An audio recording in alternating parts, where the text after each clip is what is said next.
ఇంట్లో 5గురు పిల్లలుంటే సందడి సందడిగా ఉంటుంది. ఈ 5గురు పిల్లల్లో ఎవరు ఎక్కువ అల్లరి చేసేవాళ్ళు? అంత అల్లరి లేదండి. కొంచెం ఈయనే అల్లరి. అమ్మ ఇక్కడ ఒకటమ్మా, అల్లరికి హుషారుకి చలాకితనానికి చిలిపితనానికి ఆ తేడా తెలుసుకుని చెప్పమ్మా. అల్లరంటే ఇప్పుడు నా ఇమేజ్ ఏమైపోద్ది, అల్లరంటే అల్లరుడు అని, నేనేమో చాలా రాముడు మంచి బాలుడు అనేలాగా నా ఇమేజ్ ఇది. నేను అలాగే చెప్తుండేవాడిని. నా ఉద్దేశం అదే. నేనేమో అల్లరి నన్ను అంటే చలాకితనం అమ్మ అల్లరు అనుకుంది. లేదండి, ఎక్కువ హుషారు కానీ చాలా బాగుండేవాడు అబ్బాయి.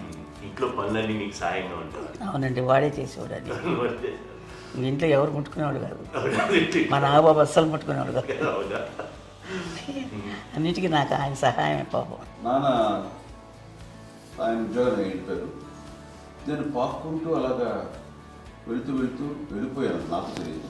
తర్వాత అమ్మ చెప్తుంటే లేదుగా మాత్రం కొన్ని కంబర్ కోలు ఉంది నాది. ఒక అది పెట్టి అది వెళ్ళి కూర్చోతా ఏడుస్తున్నాను రోడ్డు మీద. ఏసరికి వాళ్ళు 3 years. సో నన్ను వాళ్ళు తీసుకెళ్ళి వాళ్ళు కంబర్ కోలు కూర్చోబెట్టారు. ఇక్కడికి పోయి ఏడుస్తున్నాను, ఎవరి పిల్లలు తెలియదు వాళ్ళకి.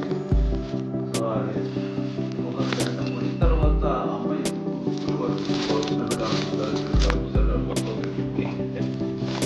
అది వాళ్ళు చూసి ఈ అబ్బాయి అన్నారు.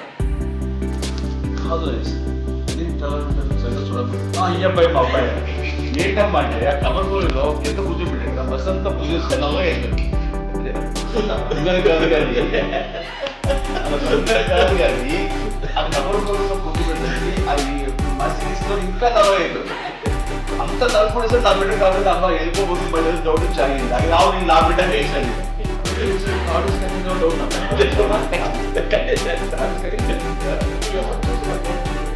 అమ్మేమో అల్లరి అనుకునేది, నాకేమో చిన్ననాటి మహాభాగంలో